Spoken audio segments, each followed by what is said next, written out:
Today's guest is someone who redefines the limits of what we believe is possible for the human body and the mind. You may know him as the Iron Cowboy, and that's for pretty good reason. James Lawrence has achieved some of the most mind-blowing endurance feats ever recorded, and a couple of the highlights include the 50-50-50, where he completed 50 full-distance triathlons in 50 states in 50 days. Insane. And if you thought that was insane, he also did the Conquer 100, his most ambitious challenge yet, where he did 100 full-distance triathlons in 100 consecutive days. This guy's crazy. He is a 2 times Guinness World Record holder, father of 5, speaker, author of 2 books, and has really just pushed the boundaries of what the body and mind can achieve with sheer determination and consistency. But what I love most about James is that his message isn't about just being a superhuman and that he's anything unique from you or I. It's about doing the small things compounded over time, doing them well over and over, and building a foundation that compounds into something that is extraordinary, which is exactly what we talk about inside the Triathlon Nutrition Academy all the time. He shares that philosophy in his new book, Iron Hope, which is really honest, it's practical, and it's deeply rooted in the everyday habits that create big performance outcomes. So welcome to the podcast, James.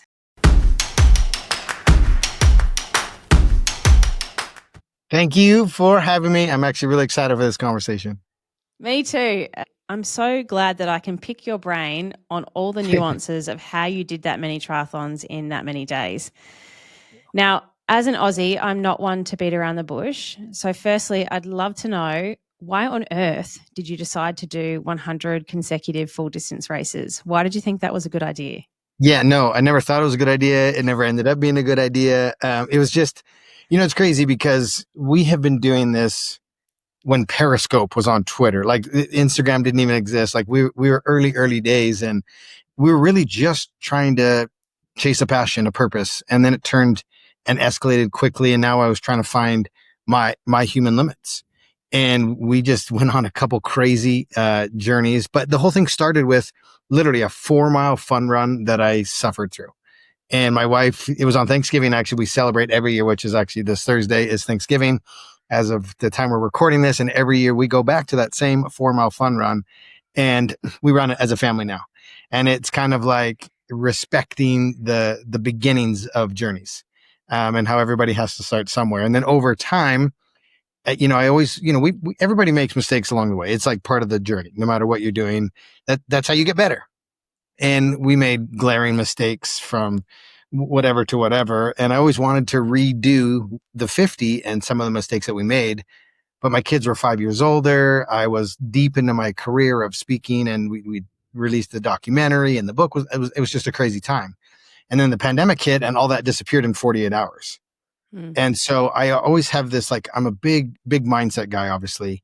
And I always had the knowledge that, okay, look, if we can put systems team together, remove all the chaos, the logistics, the confusion, could we not only do what we did better, could we double it?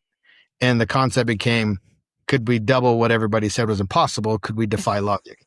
And so that's why we landed on 100, because I was bored. When I get bored, I get dangerous. And so it was over literally 15 years of building that foundation that you talked about in the intro, doing the little things consistently that compound, like all of that mattered. And then you wake up one day and you're like, oh, more is possible. And then you can continue going that road. And at this point, I believe anything's possible. Do you not own a TV or something? No, I do. I watch a ton because I do a lot of riding indoors. I don't live where it's nice all year round. It's like I'm looking out the window here, and we've got snow on the top of the mountain. So we do a lot of our stuff indoors, training. Yeah. So I've watched some movies. And when you did your first full distance race, how did that feel? Did you think I could go again and I could do another one tomorrow, or was it just hurt locker the whole way? No, it was a hurt locker the whole way. Like my first one I ever did it used to be called the Vine Man in California. And I think it was one of the longest North American races before Ironman bought it up. But it was my very first one in 2008. And man, talk about having no clue what we were doing. Nutrition, equipment, pacing, like all of it. And I gutted out an 11:32 Ironman in my very first one. An 11:10. I got it out in 11:10. And I was like, that was incredible. I made so many mistakes and I can do that better. And then that put me on the road of like just dissecting the iron distance and Ironman and the quest for Kona, all of it. I was just like all in, completely fascinated and wanting to conquer it. It is a very addictive sport, isn't it? Because there's always something that you can do better when you are training for three sports and trying to piece them together. Like everything has nuances and little 1%ers and getting a performance edge across three sports. It is so addictive for that reason. And then there's Well, always Kona at the end of the road. yeah, and that's just on the surface. Like really, it's a 6 discipline sport. It is swim, bike, run, mobility, strength, and nutrition. Like you have to get all 6 of those things right in order to perform. I've done 197 full distance Ironmans now, and I've Jesus. had a perfect day once. Like that's Okay. how rare and special it is to put all of those pieces together. And in fact, I'm turning 50 this coming year, and for the first time in my career at 50, I'm going to have the perfect race. It'll be my last one, and then I'm going to go golfing. That's all I'm going to do. But I'm going to do my last one. Anybody that wants to come join me in Sacramento, California on October 18th and 19th. My goal is to go sub 10. I'm going to say it right here. First time I'm declaring it as a Okay. You heard it here first, 50-year-old, people. having not raced in a very long time. Between now and that race, I'll get myself ready to go sub 10. Anybody wants to join me? Let's go. See you in Sacramento. Let's go.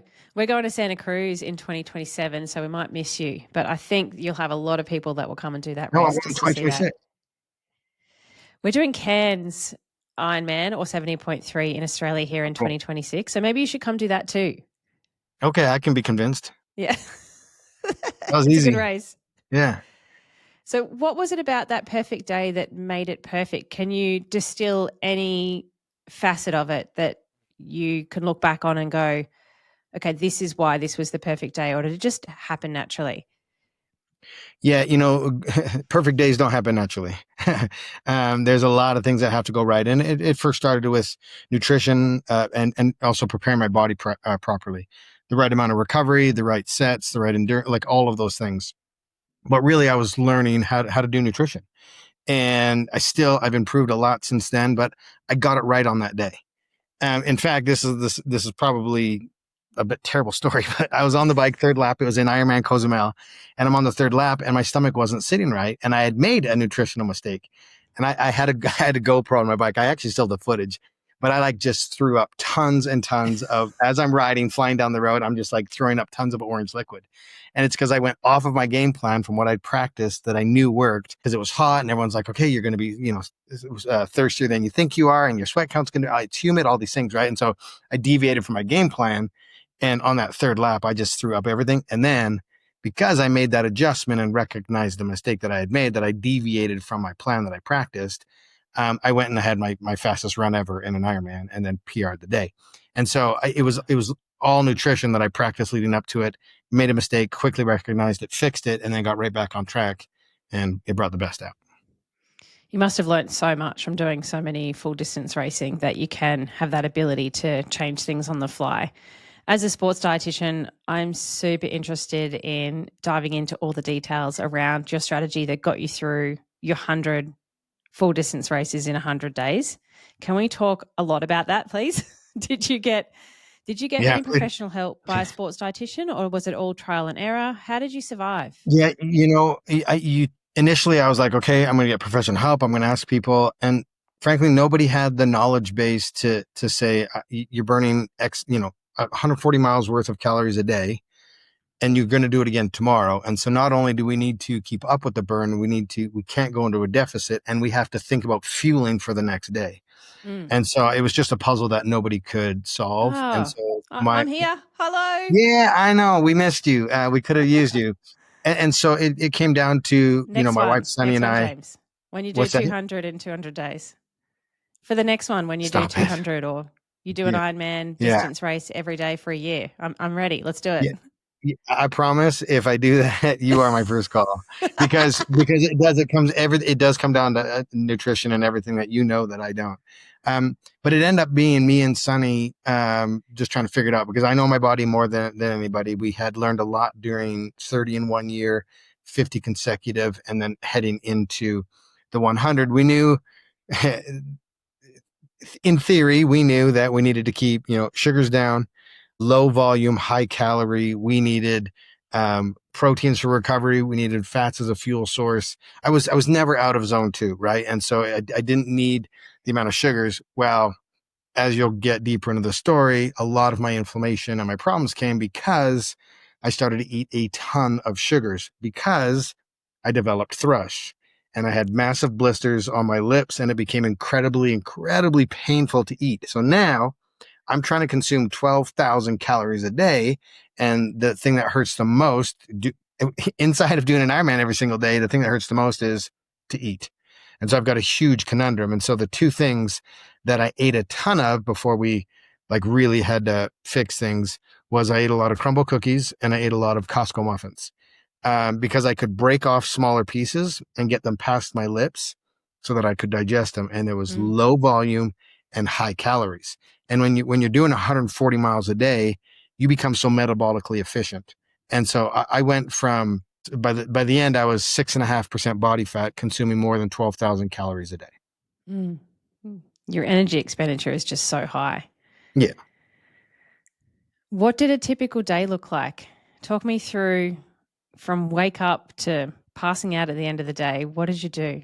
Okay, this is going to be gross. I love it. I'm here for it. Yeah, so I would wake up and obviously I knew I had to swim first thing. And so I would do just a protein drink and kind of like a pre-workout to wake myself up, give myself some vascular dilation. I jump in the water, I'd swim. Once I was done with that swim, I got out and I was in the transition area. It was a personal shower at the facility.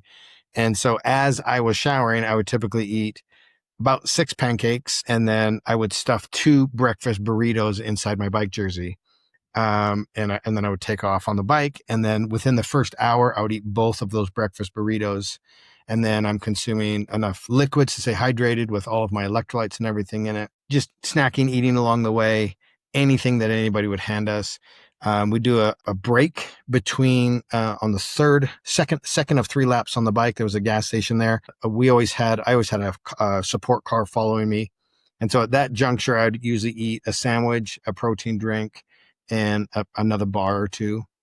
And then once I got to the run, I would want to start moving as quickly as I could, but I would eat 1, sometimes 2 full pizzas out on the run course, come home. And then as I'm on the massage table getting worked on and rehabilitated, I would eat like a full plate of chicken Alfredo, and then go right to bed and pass out, rinse and repeat the next day. Oh my gosh. And I heard that you had someone feeding you that through the donut hole that you put your face in for your massage. Yeah. So I was so like any energy expenditure after the day was over was just a waste of energy. And so, yeah, in order to, cause at certain times they're working on my neck or my shoulder because of the swim or whatnot. I actually had 2 therapists on me for about 3 to 4 hours every night during that Conquer 100 because we were just problem solving as much as we could. And so, yeah, there would be a person underneath that was like, feed me through the massage table hole to make sure that I was getting, because I'd fall asleep. So the first thing I had to do was force feed me because once I was asleep, I was unconscious till the next morning. How many hours of sleep did you get a night? Yeah, during the 50, when it was all the logistics, all the travel, all the chaos, we averaged less than 4 hours of sleep a night. So 4 hours of sleep a night for 7 consecutive weeks doing an Ironman a day. And then during the 100, because there wasn't any travel, it was all, my home was home base. And we did it all around here in Utah. I'd say I averaged at least 5, sometimes 6. So probably 5.5 hours for 14 weeks. So for a quarter of a year doing that output of covering over 14,000 miles, probably between 5 and 6 hours a night. But it's not restful sleep either because your body is like, I would have night terrors. I would have like panic attacks. I would have hot sweats because my body's like overheating, trying to heal itself. I would have massive full body contraction, tremors. My wife would have to jump and hold me down because my like adductors would grab and lock and she's like digging elbows into me and I'm like flailing on the bed. So you say 5 hours of sleep, but it was like 2 because your body is still burning calories all night long. And that's why I'd wake up starving. That's why I just consume all day long because I would wake up just because I'm literally burning 24 hours a day. It's not just during the 140 miles. Yeah, it takes a long time to recover and you don't have enough sleep to recover properly. So you're almost just getting yourself deeper and deeper into a hole. Yeah. Did that strategy that you just ran through, did that change much from day 1 to day 50 to day 100? So we started off really good, trying to control the food. Sen was trying to make everything like organic and gluten-free and high calorie and all these things. And then I went sideways, and I was actually hiding pallets of Costco muffins and boxes of crumbled cookies. And wingman Aaron, he knew I had this like trap door in my closet. And so his mission, like we'd go to the swim location and swim, and he'd be loading up the car for the bike. And he'd go into my house and go into the secret cubby hole and grab a muffin and a cookie so that I could eat it on the bike ride when I first started going, because I just was so hungry. That created all the inflammation and the oversaturation of sugar and so many different problems. And then the back third, we really had to clean it up, and they started to monitor really closely what I was consuming.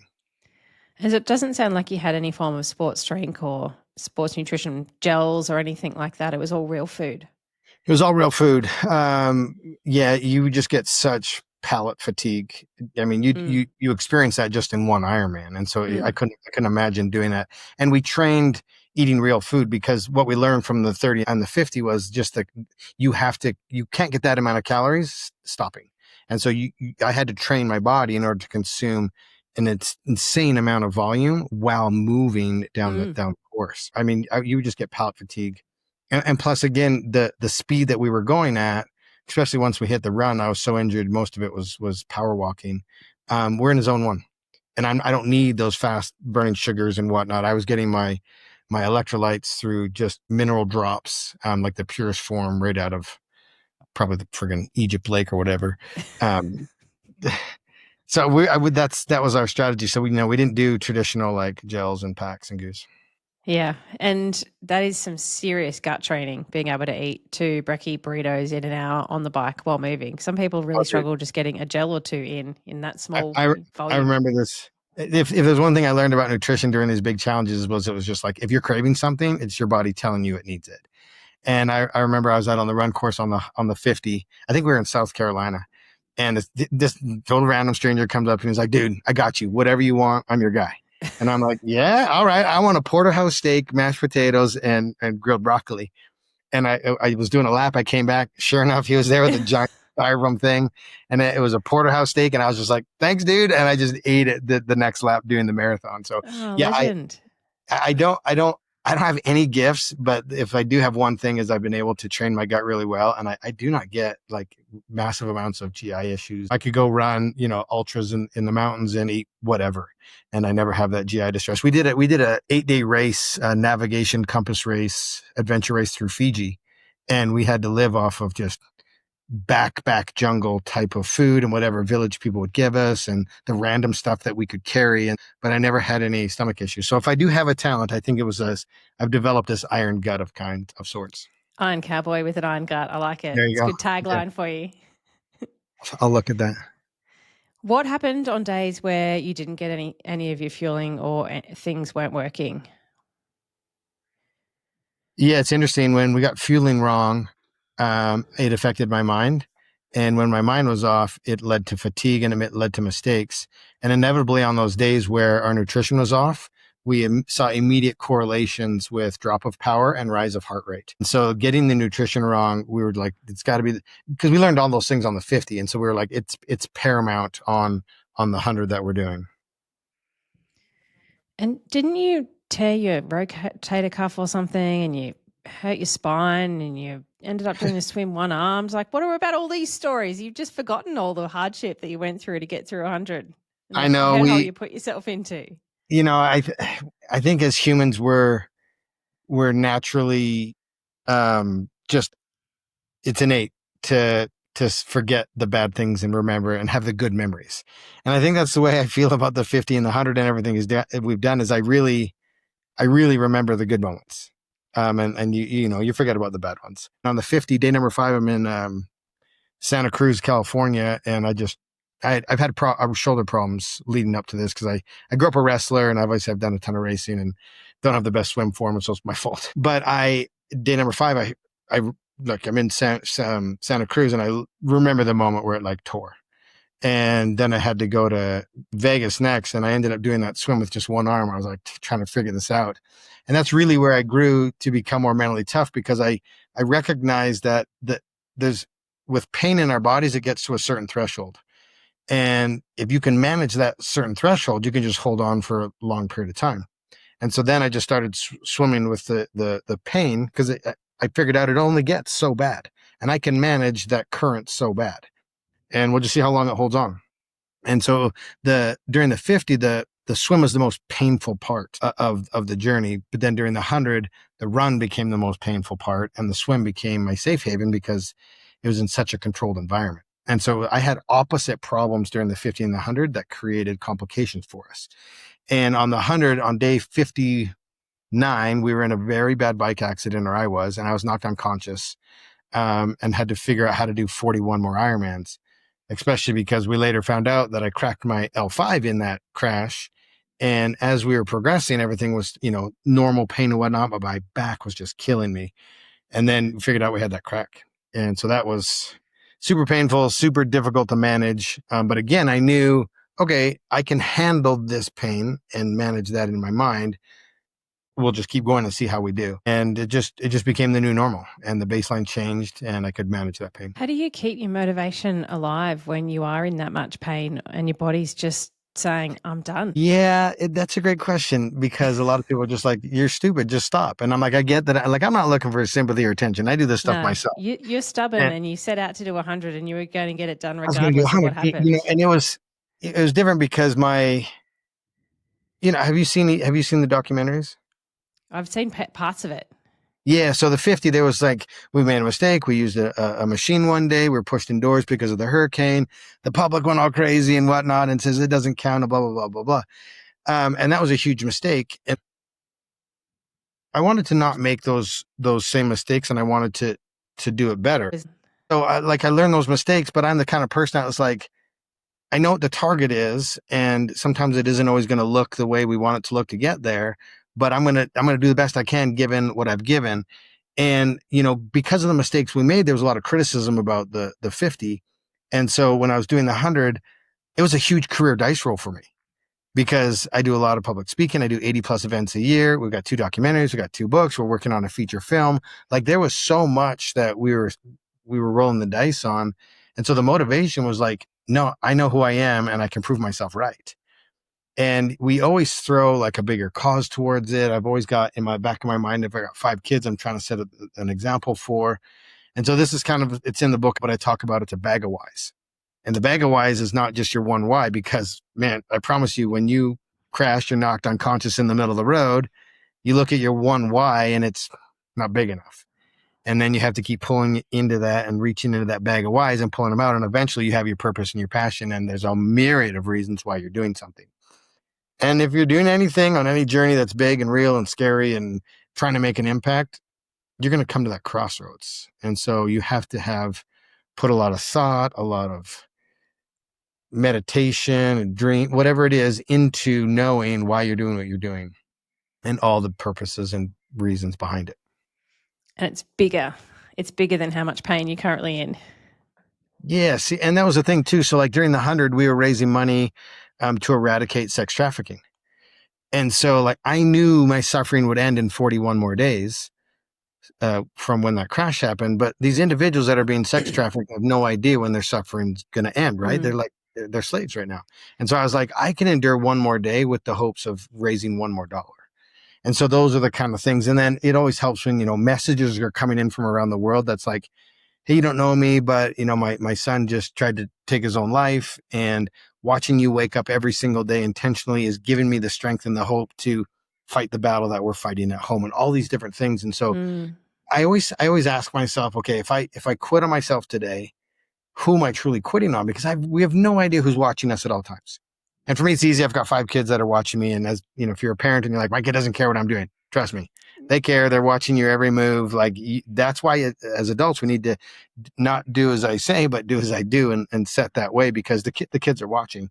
And so you just start stacking all of these different reasons why you're doing something, and it just becomes a non-negotiable, and you just show up and you do the best you can and try to get through it. Yeah, it's so true and so important. One of the things we talk about a lot on this podcast, and I talk with my athletes a lot about, is just how unsexy consistency is. but how powerful it can become over time. And your book talks a lot about that and that same idea. What are some of those not so sexy things, the small daily habits that keep you going every day? Yeah, I call those days the blue collar days, right? Because when you start on a journey, you're super excited, you got a lot of excitement, and then you get to a point where you're like past the excitement, but we're close to the finish line. and I tell all my kids all the time, we can control our attitude and our effort. And those are the little things on a daily basis that I make sure that I can do. Is those little tiny things that I can control. Because there's going to be days where I'm not going to, get the best workout in that I wanted to or whatnot. But I can control my attitude about that. Or there's going to be days where travel happened because of one of our events, or the gym, when I got to the location, it was a circle pool instead of a lap pool. And now I can't get my swim in, Oh, damn it. but I get to control how I act to those, right? So for me, it's setting up a good game plan, having a bare minimum that I require myself to accomplish every day, and then an optimal situation. And then either way, I'm going to be success in that day. But it all comes down to my attitude around all the things that are happening to me. And so those are the thing that I focus on most in terms of like when it gets monotonous, when it gets boring. I just focus on the things that I can control and how I perceive what's happening in that moment. And I get to choose how I navigate that. I love in your book that you talk about anyone can accomplish their goal. You just have to put in that foundational work first, which I align to nutrition all the time. A lot of triathletes love to do the shiny objects and the 1%ers first before actually putting in the groundwork with getting enough carbohydrate, getting enough protein, eating enough fruits and vegetables, those not so sexy things. So can you explain to us a little bit about what your nutritional foundation looks like? For somebody that's done a lot of endurance events, what are some of those things that you do day in, day out to make sure you have success on race day? Yeah, for me now, obviously the sport has a lot to do with power to weight ratios. The lighter you are and the stronger you are, the better you're going to go. And I don't want anybody to develop an eating disorder, and you can be a little bit thick and you can still be fast. Like don't mishear me on that. But I know I'm a hell of a lot faster when I'm 165 pounds than when I'm 185 pounds. And so for me, like if I'm going into a season like this coming year, like December 1st is kind of my go-to. I've taken the last 3 months off. I had a cool opportunity to go do the Utulu or Otello swim run world championships in Sweden. And so I've worked really hard towards that. We cleared the course and then I've been taking some time off. But as I'm heading into this next season where I've got some bigger personal goals, I'm going back to where my passion and my journey started with racing and speed and the excitement of competition. And like I said at the beginning of the podcast, I'm trying to go sub 10 for the first time as a 50-year-old. And so for me, getting down to a very competitive race weight where I can perform my best and have a chance at that goal, my rules are super easy.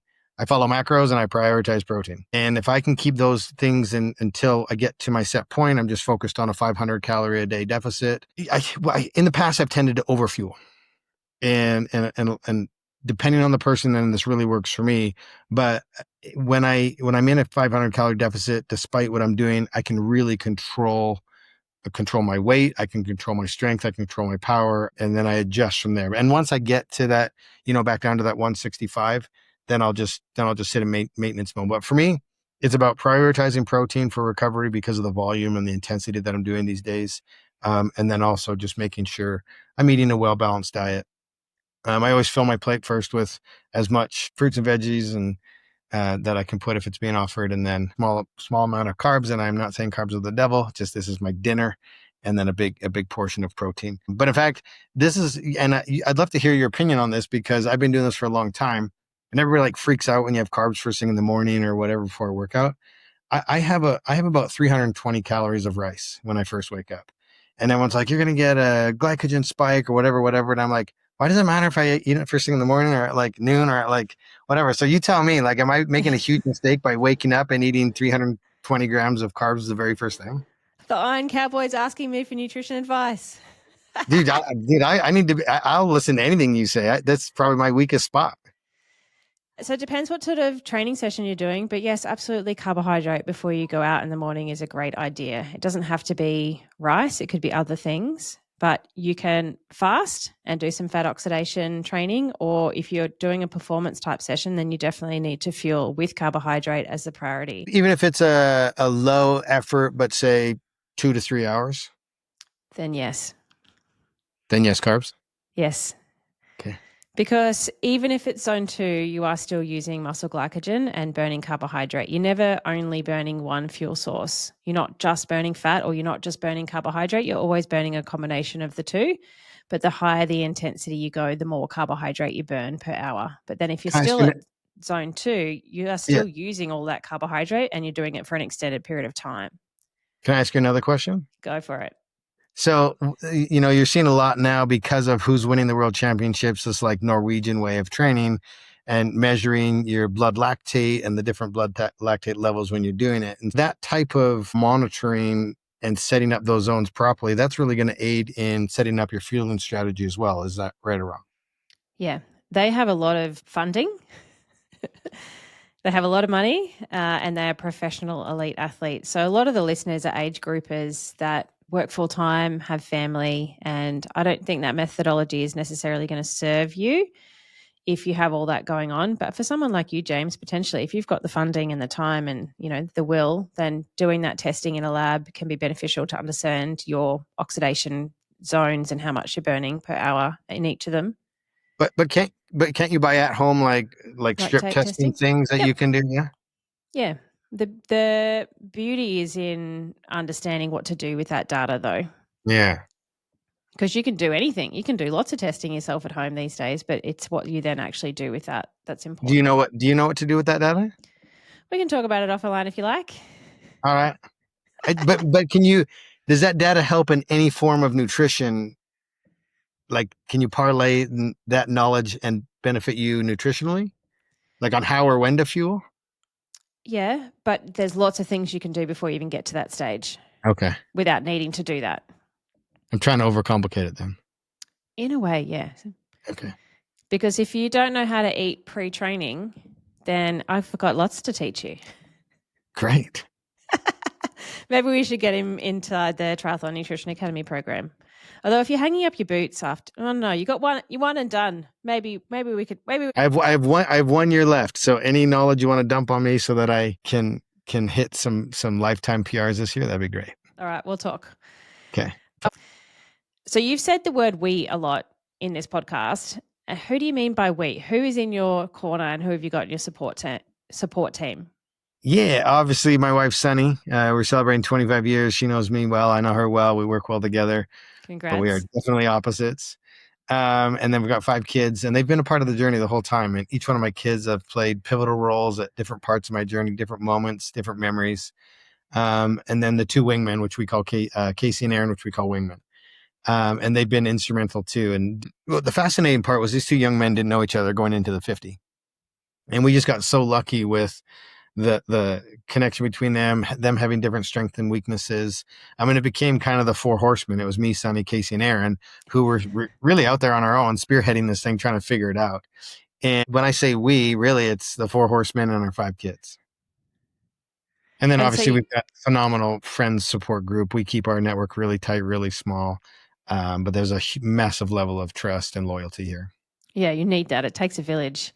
Yeah, what about things like physio, sports dietitian, massage, ex-phys, podiatry, any of those sorts of health professionals? Yeah, so I do regular chiropractic, have my entire life. I'm big on deep tissue massage, manual manipulation. Mobility is huge. One of my weaknesses as I age, need to really focus in on that. I have all those people on my team. One of my requirements, there's a gentleman named Hayden, and he worked on me leading all the way up since 2010. So through both world records, got me as prepared as we could for the 50. He's very busy during the football season because he works on a lot of the NFL players. He's contracted individually. And so when we were planning the 100, he was my first call. We were originally going to do it like the back half of the year to give me more time to prep. And Hayden said, I can start in March and I got to be done by June. And I was like, okay, that's when we're doing the 50. I mean, that's when we're doing the 100 because I can't do it without you. Him and my other full-time massage girl, Felicia, they are the 2 that really worked on me every single night and just tag team problems and problem solvers. And Hayden, man, the amount of sacrifice that guy did every night, like 3-4 hours for 14 weeks. Like you talk about commitment to the cause, the team. I couldn't have done it without those guys. It's crazy because during the 100 during the 100, Aaron did all 100 112-mile bike rides with me. Casey did half the swims and all the marathons with me. And at the same time, Casey was a second grade school teacher and has 5 kids of his own. And Well, so like these young men are unbelievable. And that's why we're so close and the friendship continues to grow. They both work for me and we work together. We race together. We have a blast together. So they've become family. So when I say we, it's my family. yeah, that's amazing. It's so good to have those people in your life and in your team. Just that trust and confidence that you do you and they've got everything else handled.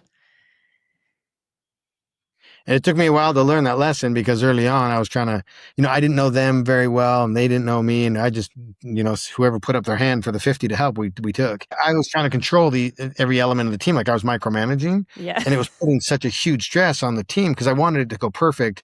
Yeah. And just like you said, as soon as I let go of that control and I trusted in the people around me, that's when we started to get better. That's when we started to develop systems. That's when people were really able to thrive with their strengths over trying to like make people do what they, what their weaknesses are. And we really started to come together as a team. From 30 to 50 is when we really caught momentum during that campaign. That is good advice. For any age group triathlete that is listening and they're really struggling with consistency and maybe motivation, whether that is training or nutrition, what is the Iron Cowboy's advice for them?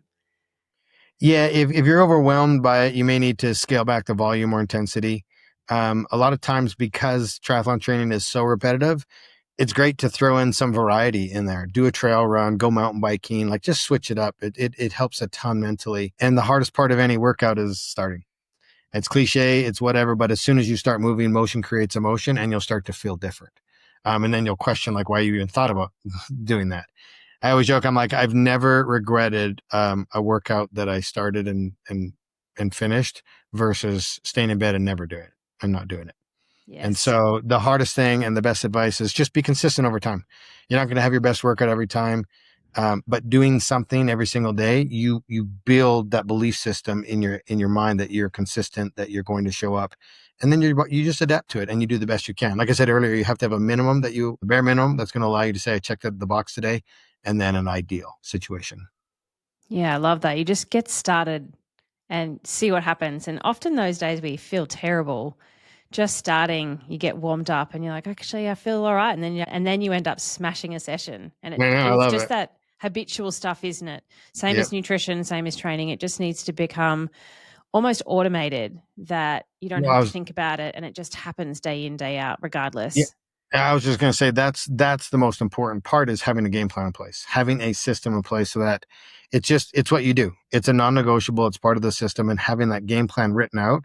So you just wake up and you're like, oh, okay, I'm running today. Great. It's best even to look at that the night before. Like if you have training peaks or whatnot, just get some organization in there and lay your stuff out for the whole week or for sure lay it out the night before. Cause then you wake up and then it's part of the routine. It's habit stacking. We've probably all read James Clear's book, Atomic Habits. And then it becomes easier and easier. And so you're right. It's about removing the difficulty or the barrier to doing those things and just being organized about it and having a system, especially with nutrition, right?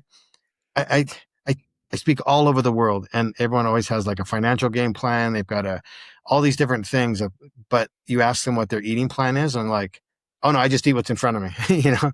And I always ask people like, do you know how many calories you eat in a day? And they're like, well, it's probably around blah, blah, blah. So when I first start talking to people about it, I'm just like, step number one is you have to understand where you're at. And so you have to track and monitor and then come up with a game plan in order to fix whatever's wrong or whatever you're doing. So same thing with training, same thing with being a triathlete. Like have a game plan, whether it's a right plan or a wrong plan or whatever, you're going to start to develop that consistency by doing the plan. It is a key element that I think all successful people have is a plan of attack. Nobody's winging it. Everybody knows exactly what they're doing day in, day out. And it doesn't have to be perfect to start with. It's something that can evolve over time. But as long as you have a plan, that's the first step. I say a bad plan is better than no plan. That's right. You're doing something. So, James, what other crazy shit have you got lined up next? Oh, man, I don't know. So a lot of people started following my journey after I was doing some crazy things. Like I've ridden my bike up Mount Kilimanjaro. Yeah. I've done race across America. We've run across Greece. I've done Kona. I've just checked all the boxes. I've done Challenge Roth. I did the Fiji World's Toughest Race. Like I'm just satisfied with with what Are I've you? done. Are you And actually? I don't know, I say that. And so kind of what's exciting for me is I'm not a big social media guy, and I keep getting asked, like, why don't you have a YouTube channel? Why aren't you doing a YouTube channel? And so as I'm turning 50 going into this year, I'm going to start a channel December 1st, and it's going to run for 1 year through that sub 10 Ironman that I'm talking about. Every month I'm going to do a fun challenge. Unique. I'm going to do my very first Hyrox race, or do just something different, fun, cool every single month to celebrate my 50th year on Earth, and maybe my last triathlon season. Maybe. And so you're just going to transfer your skills into one of the other more expensive sports out there. Is it going to be car racing next? No, it's going to be golf. I already know this. I have had an unhealthy addiction with golf before triathlon, but I had 2 little babies at the time. I was trying to figure out life. I was chasing the American dream, and that was just a really hard path. And so I decided to do Ironmans. Yeah, I know. But it changed my life. So I'm going back. I'm going back to golf. But I'm going to do it for enjoyment. I just love the game. It's a ton of fun. We just became grandparents this year, so I'm going to hyper focus on my business, Congrats. My kids. We're celebrating 25 years of marriage, and I'm just looking for amazing experiences with people that I love. That sounds amazing. It sounds like a great life. I think so. I'm not complaining. I like my life. What if there was a new thing that came on the scene? You know, like Hyrox is relatively new and you're already like, I'm doing it. What if there was some other sort of crazy shit that ends up coming out in the next, I don't know, 5 to 10 years? Are you definitely going to do it? Or are you going to hard pass? So the real answer to that is I believe in lifetime health and fitness. And it's just like, you got to be half Ironman ready. And so I would work out and do things anyways. And strength training is a huge part of my daily training.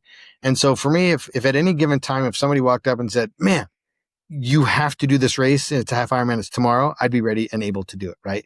And if I keep that in mind, if something really cool comes along, like if someone's like, dude, 8 of us are going to run rim to rim to rim, let's go. I'm like, all right, let's go. Like I'll do stuff like that. And I'm now to the point where, again, I want experiences with cool people and friends that I know. And if it happens to be a hard challenge where we're doing it, awesome. I'm all for it. I really like it. I think it makes you feel alive. I talk a lot on stage about the bully inside of our heads, the conversation that most everybody's losing. And I just find if I'm not hearing from the bully in a long enough period of time, like I'm not showing up in my life. And so I like it when he appears. And for me, it's about managing that conversation. And so, I mean, it's called living life. And so I'll continue to do fun things all the time. For me, it's just like, what's the sacrifice to do something? And then what's the benefit or uptick to my family, myself, my community, and others? And like you said, let me know when you do 200 Ironman. It's like, there's a price tag because the sacrifice would be insane. Yep. And so like, I just can't make it make sense right now. It wouldn't change what I get to do, how I do it. And so, I mean, there would have to be a major reason behind it. I believe I could do it though. Yeah, I love that being half Ironman ready. I feel like that is just a good goal for parenting because it is so physical, and to have that just baseline fitness to tackle something like that is really important for life. Yeah. Well, it's crazy because, you know, the amount of training that we do as triathletes and ultra endurance running and the big cycle races, like it's a huge time commitment. And now that I'm like, quote unquote, just getting ready for a half Ironman or a marathon, I'm like, oh man, I can't believe people complain about doing a 45-minute daily workout. Like this is amazing to only have to train for a marathon. Right. And so it's like, it's all perspective on how much, you know, cause we were doing, 4, 5, 6 hours a day for the longest time. And so, it just demanded that kind of volume to be durable enough. And now I'm like, I do 2 hours a day. That's kind of my minimum. And I'm like, this is amazing. I only have to do 2 hours a day.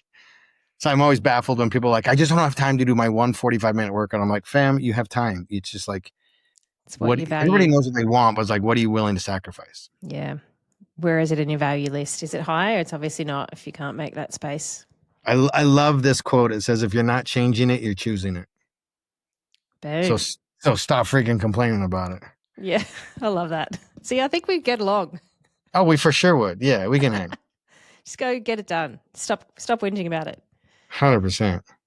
Oh, James, thank you so much for joining me on the podcast today. What you've achieved, like physically and mentally, is massive. What I love the most about you is that it does all come back to like, I'm not this special superhuman type thing. I just know how to show up every day with those small, simple daily things and compound those over time, which I think is a message a lot of triathletes need to hear, because we often just want to wake up and be the best triathlete tomorrow, but it's a journey that is a long period of time, and it's compounding those little things over time. So building the momentum, showing up, feeling well, and stacking those basics, I think, is a really nice message. I was just going to say, it's crazy because, I mean, I don't know many people that have crossed as many finish lines as I have. And I wish early on somebody would have had the wisdom to tell me it's not about the finish lines. It's everything in between. It's the discipline you learn. It's the people that you make. It's the connections, the suffering, the tears, the laughter, all the moments, the good, the bad, the highs, the lows. It's those. And the finish lines are just kind of benchmarks and stepping stones along the way to becoming just an amazing, different version of who you are. I tell all my clients when I'm coaching them, the goal is to get to the start of the Ironman healthy, and the day's a victory lap. And if you've done everything right, all the small things, the nutrition, the mobility, trusting the process along the way, you're going to have an amazing time. And on our first Ironman, we don't have time goals. Like, how can you possibly give yourself a goal having never done the distance before? Our goal is always show up as fit as we possibly can, have a game plan, and do your best to stick with it. And whatever else happens outside of that is what the day is. Yeah, I do like that, because we set these really high expectations of ourselves, don't we? And then we set ourselves up to fail, and then we're disappointed, even though only 0.01% or something of the population has even finished a full distance race. Yeah, if you're on the cusp of doing your first Ironman, I'm gonna give you your challenge. You have 3 goals. 1, it is put a dang smile on your face all dang long, because what you're doing is unique, it's rare, it's special. Please recognize that. 2, thank every single volunteer that you're able to on that day. And when you see your spouse, dude, that 15 seconds is not going to kill your race. Stop, acknowledge just check your damn ego. It doesn't matter if you do. Or him. Yeah, that whatever, he or she, them. If you do an 11:34 or a 13:10, nobody gives a shit. And then when you cross the finish line, pound your chest, stick your chest out, be super proud, and just appreciate the moment for what it is, and congratulate yourself for doing something freaking awesome. Great advice. Thank you so much, James. Thank you for tuning in. And if anybody wants to go and hear more, go and grab James's latest book, Iron Hope. It's a nice 6-hour listen on Audible and read by James too. Yes. Well, thanks for having me. I appreciate it. Anytime. And we'll get you in the Triathlon Nutrition Academy program, I think. That's your next goal. That's your next challenge.